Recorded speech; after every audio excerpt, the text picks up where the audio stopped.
Hujan deras di tengah malam selalu menyimpan cerita tentang orang yang terjebak, tentang tempat yang tak seharusnya disinggahi, dan tentang sesuatu yang tidak suka didatangi tanpa izin. Bagaimana jika suatu malam, saat hujan turun tanpa ampun, kamu terpaksa mencari tempat berteduh? Sebuah rumah tua di pinggir jalan tampak kosong, gelap, sepi. Tapi pintunya sedikit terbuka. Apakah kamu akan masuk? Inilah kisah tentang satu keputusan sederhana, hanya untuk numpang neduh, yang berubah menjadi malam paling mengerikan dalam hidup seseorang. Pastikan kamu menonton sampai akhir. Dan jika malam ini hujan turun di tempatmu, jangan sembarangan berteduh. Sebelum mulai, jangan lupa untuk menekan tombol like dan subscribe. Ikuti cerita kami sampai akhir dan komen dari mana kota tempat sahabat menonton, agar admin bisa tahu sejauh mana cerita kami telah sampai. Hujan turun lebih deras dari biasanya malam itu. Raka tidak pernah menyukai hujan, apalagi jika turun di luar dugaan seperti sekarang. Motor tuanya mogok di jalan desa yang nyaris tak pernah dilewati kendaraan setelah maghrib. Lampu jalan hanya 1-2 yang menyala. Selebihnya gelap seperti ditelan malam. Petir menyambar, membuat langit sesaat terang. Dalam kilatan cahaya itu, Raka melihat sekelilingnya. Pepohonan tinggi, sawah yang terendam air, dan jalan tanah yang mulai berubah menjadi lumpur.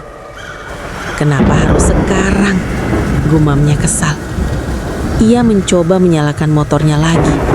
Mesin hanya batuk sebentar, lalu mati total. Air hujan sudah merembes ke dalam jaketnya. Dinginnya sampai ke tulang. Tidak ada sinjal di ponselnya. Tidak ada rumah terlihat jelas. Sampai petir berikutnya menyambar. Di kejauhan, sekitar 50 meter dari tempatnya berdiri, tampak siluet sebuah rumah. Rumah tua. Atapnya miring sebelah. Dindingnya terlihat kusam dan mengelupas. Tapi ada satu hal yang membuat Raka memperhatikannya lebih lama. Pintunya sedikit terbuka. Raka ragu. Rumah itu tidak terlihat berpenghuni. Tidak ada cahaya lampu. Tidak ada suara. Bahkan tidak ada pagar. Hanya berdiri sendirian di tepi jalan desa yang sepi. Hujan semakin deras. Angin mulai bertiup kencang. Pilihan Raka hanya 2. Tetap di samping motor sambil basah kuyup, atau mendekat ke rumah itu dan sekadar berteduh sampai hujan reda. Aku cuma numpang neduh, bisiknya meyakinkan diri sendiri. Ia menuntun motornya mendekati teras rumah. Tanah di sekitar rumah terasa lebih becek, seperti jarang diinjak orang. Tidak ada bekas jejak kaki, tidak ada bekas ban. Terasnya sempit, kayunya lapuk. Atapnya bocor di beberapa titik, membuat air tetap menetes. Raka berdiri di depan pintu yang terbuka sedikit itu. "Permisi," katanya pelan. Tidak ada jawaban. Ia mengetuk pintu 3 kali. Tok, tok, tok. Sunyi. Hanya suara hujan dan angin. Raka mendorong pintu perlahan. Engselnya berderit panjang, seperti protes karena sudah lama tidak digerakkan. Bagian dalam rumah gelap, tapi tidak sepenuhnya kosong. Ada kursi kayu tua di sudut ruangan, sebuah meja kecil, dan bau lembab yang aneh, seperti campuran tanah basah dan sesuatu yang sudah lama tertutup. "Ada orang?" panggil Raka lagi. Tetap tidak ada jawaban. Ia melangkah masuk 1 langkah. Lantai kayunya berbunyi krek-krek setiap kali diinjak. Hujan terdengar lebih pelan dari dalam. Setidaknya ia tidak lagi terguyur. Raka menutup pintu sebagian. menyisakan celah kecil agar cahaya dari luar masuk. Dan saat itulah ia merasa ada yang memperhatikannya. Bukan suara, bukan gerakan, tapi perasaan.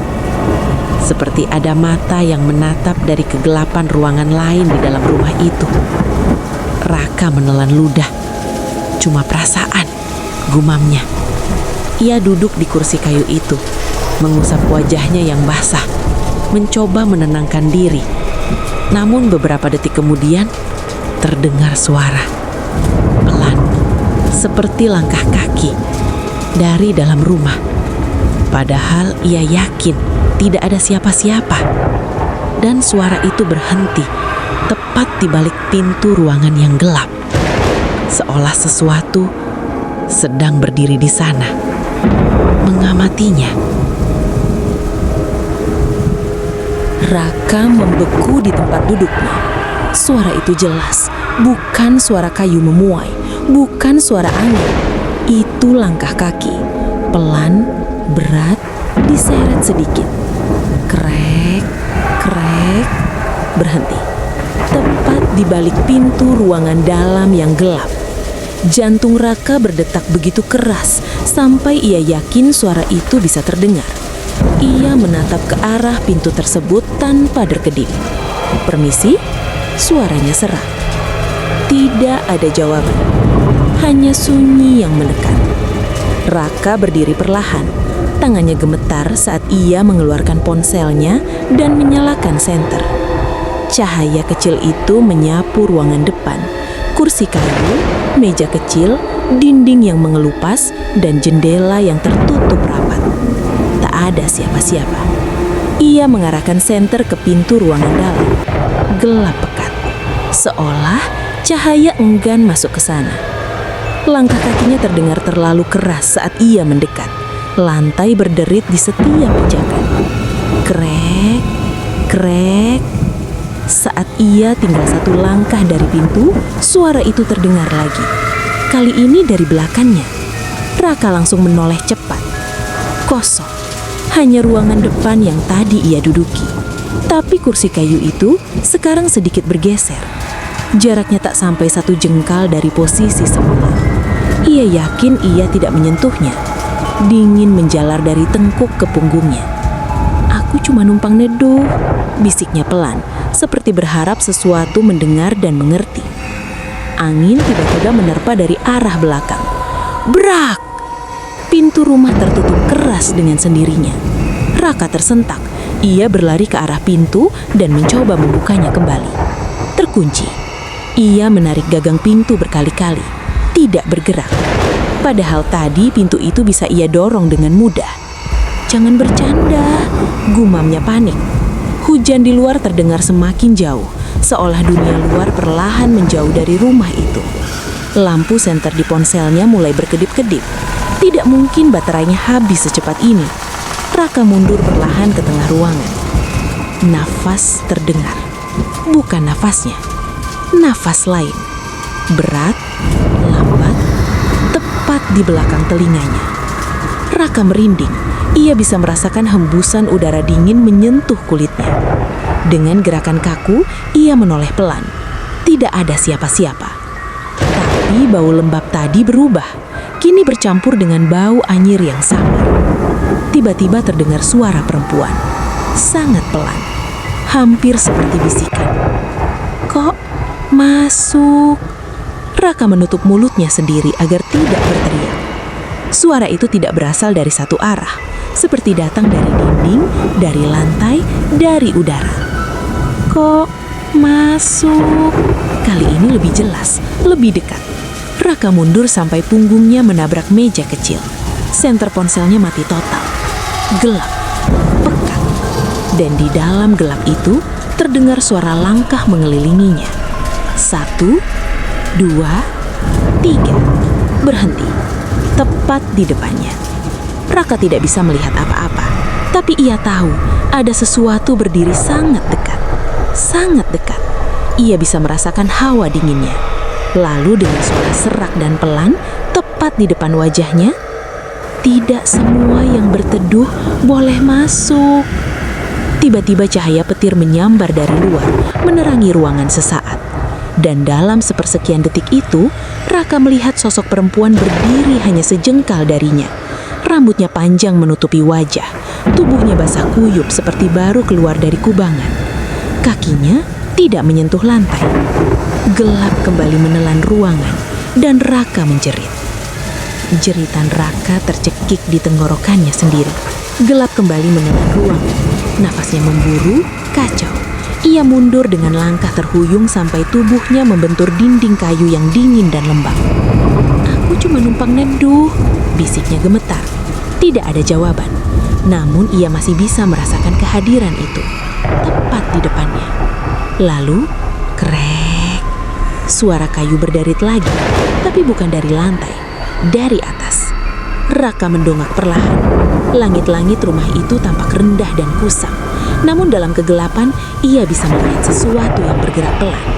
Seperti rambut, menjuntai turun sedikit demi sedikit. Jantungnya serasa berhenti. Perempuan itu tidak lagi berdiri di depannya.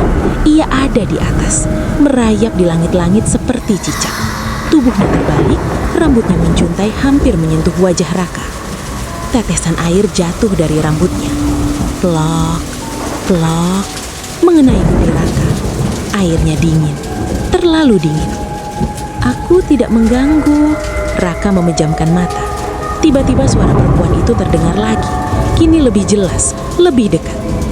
"Semua yang masuk tidak pernah keluar." Kalimat itu seperti bisikan sekaligus gema yang memantul di seluruh ruangan. Raka membuka mata. Kosong, tidak ada siapa-siapa di atasnya. Tapi kini ia mendengar suara lain.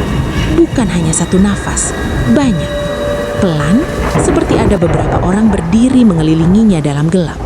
Ia bisa merasakan keberadaan mereka. Dingin yang berbeda-beda menempel di kulitnya. Lalu, terdengar suara langkah kecil. Bukan langkah orang dewasa, langkah anak kecil. Tap, tap, tap. Raka menoleh ke arah suara itu. Dalam kilatan petir berikutnya, ia melihat sesuatu di sudut ruangan. Seorang anak kecil berdiri menghadap dinding. Diam, tubuhnya kurus, pakaiannya basah dan kotor. "Dik," Raka berbisik lirih. Anak itu tidak bergerak. Petir menyambar lagi, dan kini anak itu sudah berbalik. Wajahnya pucat, matanya kosong hitam pekat. Air menetes dari sudut matanya seperti menangis tanpa suara. "Kami juga cuma numpang neduh." Suara itu tidak berasal dari mulutnya, tapi dari seluruh ruangan. Raka mulai mengerti, rumah ini bukan kosong. Rumah ini penuh dengan mereka yang pernah berpikir sama seperti dirinya. Hujan semakin keras terdengar, tapi anehnya tidak ada lagi suara angin di luar. Seolah dunia hanya tersisa rumah ini. Tiba-tiba dinding kayu di sebelah kanan Raka mengeluarkan suara retakan. Krek. Retakan itu memanjang, membentuk celah kecil. Dan dari dalam celah itu muncul tangan. Pucat, basah, meraih keluar. Disusul tangan lain dari sisi berbeda. Dan lagi, dan lagi. Seperti ada banyak orang terjebak di dalam dinding rumah itu. Raka mundur panik, namun lantai di bawah kakinya terasa lunak, seperti lumpur. Ia melihat ke bawah. Lantai kayu itu perlahan berubah menjadi tanah basah. Kakinya tenggelam sedikit. "Tidak mungkin, ini tidak mungkin. Keluar, aku harus keluar," gumamnya frustrasi. Ia berlari ke arah pintu depan dalam gelap, meraba-raba dinding. Tangan-tangan dari celah dinding itu kini mulai bergerak lebih cepat, meraih, mencari. Suara tangisan mulai terdengar, pelan lalu makin banyak. Tangisan anak-anak, tangisan perempuan, tangisan yang tidak memiliki tubuh. Raka berhasil menemukan gagang pintu. Ia menariknya sekuat tenaga, tidak bergerak. Dari belakangnya terdengar suara langkah berat lagi. Pelan, mendekat, berhenti tepat di belakangnya. Lalu sebuah suara berbisik sangat pelan di telinganya. "Kau sudah masuk." Sebuah tangan dingin menyentuh bahunya. Dan kali ini, Raka benar-benar merasakan sentuhan itu. Sentuhan itu nyata, dingin, basah, berat. Raka tidak berani menoleh. Tubuhnya membeku, nafasnya tercekat. Tangan yang mencengkeram bahunya perlahan menguat. Kuku-kukunya terasa menekan sampai ke tulang. Lepaskan. Bisiknya hampir tak terdengar. Suara di belakangnya tertawa pelan. Tawa perempuan. Serak. Patah-patah. Kami juga pernah bilang begitu. Raka menutup mata. Lalu dengan sisa keberanian yang ia punya, ia menoleh cepat. Kosong. Tidak ada siapapun di belakangnya. Tapi bekas cengkeraman di bahunya terasa perih dan dingin seperti es. Lantai di bawahnya kini semakin lunak. Kakinya tenggelam sampai mata kaki. Bau tanah basah bercampur anyir darah semakin kuat. Dinding-dinding rumah mulai berubah. Cat yang mengelupas seperti bergerak, membentuk bayangan wajah-wajah samar. Wajah-wajah pucat. Mata mereka terbuka lebar. Mulut mereka terkatup rapat, seolah berusaha menahan jeritan. Raka menjerit dan mencoba mengangkat kakinya dari tanah yang menahannya. Butuh tenaga besar untuk menariknya keluar. Saat akhirnya ia berhasil, terdengar suara sesuatu tercabut. Plop, ia tidak berani melihat ke bawah. Suara anak kecil terdengar lagi. "Kak, jangan pergi." Raka menoleh. Anak kecil itu kini berdiri lebih dekat. Hanya beberapa langkah darinya. Air hitam menetes dari matanya. "Kami sendirian." Kalimat itu menusuk lebih dalam daripada rasa takutnya. Tiba-tiba, ruangan berubah. Hujan terdengar sangat jelas lagi. Tapi kini bukan dari luar. Hujan turun di dalam rumah. Air jatuh dari langit-langit seperti bocor besar, membasahi semuanya. Dan di antara derasnya air itu, Raka melihat sesuatu yang membuat darahnya terasa membeku. Bayangan dirinya sendiri. Berdiri di sudut ruangan, basah, diam, menatap ke arahnya. Wajahnya pucat, matanya kosong. Bayangan itu tersenyum perlahan. "Gantian," katanya pelan. Raka menggeleng panik. "Tidak, tidak." Tiba-tiba, pintu depan terbuka sendiri. Cahaya dari luar masuk. Hujan masih turun deras di luar. Kesempatan. Tanpa berpikir panjang, Raka berlari menuju pintu. Namun sebelum ia mencapai ambang pintu, tangan-tangan pucat muncul dari lantai, meraih pergelangan kakinya, menariknya jatuh. Ia tersungkur keras. Tangan-tangan itu kini memeganginya dengan kuat. Dingin, banyak, terlalu banyak. Raka berteriak sekuat tenaga, meronta, mencoba melepaskan diri. "Aku cuma numpang neduh." Suara itu menggema di seluruh rumah. Tiba-tiba, semua suara berhenti. Sunyi total. Tangan-tangan itu menghilang. Air berhenti jatuh. Rumah kembali gelap dan diam. Raka terbaring terengah-engah di lantai kayu yang kini kembali keras seperti semula. Pintu depan masih terbuka. Hujan masih turun di luar. Dengan tubuh gemetar, ia bangkit perlahan. 1 langkah, 2 langkah. Ia berdiri tepat di ambang pintu. Udara luar terasa nyata. Dingin tapi hidup. Raka melangkah keluar. Begitu kedua kakinya menyentuh tanah di luar rumah, pintu di belakangnya tertutup keras. Raka tersentak dan berbalik. Rumah itu tampak sama seperti sebelumnya. Sepi, gelap, seolah tak pernah terjadi apa-apa. Namun saat ia mencoba menjauh, ia menyadari sesuatu.